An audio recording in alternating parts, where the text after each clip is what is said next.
And if you do decide to run away from something that is not fulfilling to you, or um, you just need to break out and explore what's new, you got to kick off your job search. And this can be certainly one of the more daunting things to embark upon as you're within your career. And a lot of people actually don't do it all that often. So I wanted to just share with you from working with people what tends to be, if you're starting off, like what are the most important things to focus on.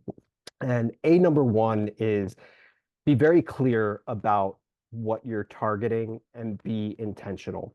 A big mistake that people make a lot of times is just they're ready to break out. Maybe they've waited too long and they just open up LinkedIn or a job board and they start hunting up and pecking and looking, hey, this role looks pretty good. Oh, I can easily apply to this role. I'll just send my LinkedIn profile or shoot over my resume. No real thought or intention. But do yourself a favor and really take some time. And generally, working with clients, I'll spend the first week or two just doing some self-reflection on what is it that you want to take with you to your new role and what you want to leave behind. And from that, you want to identify what in reality are the jobs that are going to be fulfilling for you. What are those titles that you're looking for? What are some of your non-negotiables, from salary to do I want to work from home? Do I work remotely? Do I want to be in the office? But think about the industry that you want to be in. Think about the size of company and really get a good understanding and parameters around what your search is. So when you dive into these job boards, you can be a little bit more intentional, because if you're just hunting and pecking, it can get overwhelming very, very quickly. And you feel like you're not getting any traction. Where if you get targeted, you can celebrate the little wins. You can start to learn from what's working, what's not working when you're working with a smaller sample size, and be much more effective in your applications. Two, I would say, this may sound obvious, but looking at a job search, it really is like taking on a project. And with a progress project, you want to be organized and you want to be structured.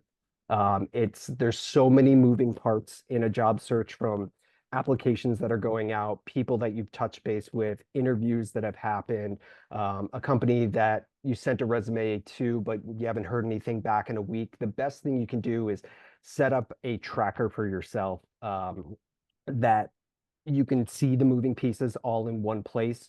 You can set timelines for yourself of, okay, this is a win, or nothing's happening here, or maybe I should reach back out to someone, but have a structure around all these moving parts, or it'll start to get out of control. And you'll start to, that frustration of the search will creep in a lot earlier, if you don't have a plan.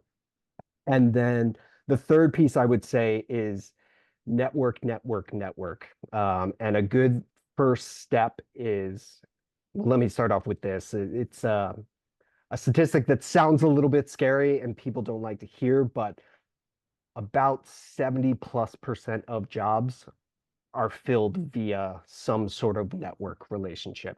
It's just the reality of the landscape.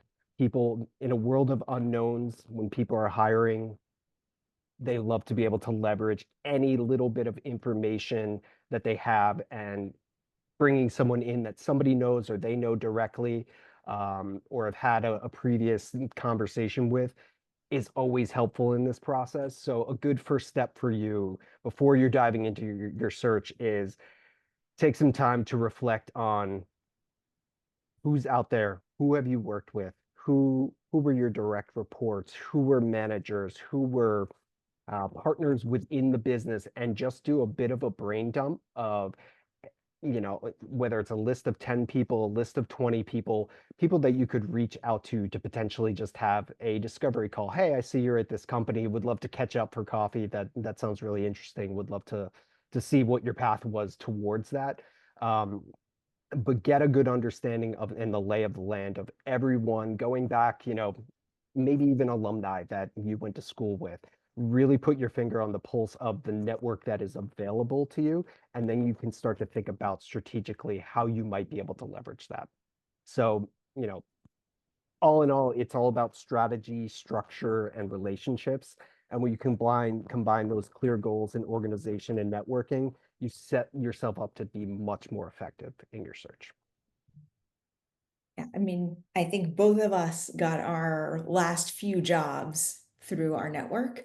Because even if you do apply, it will just help you get flagged in the system, if nothing else. Like, hey, check this person out, versus the Mhm. thousands of other people that also applied.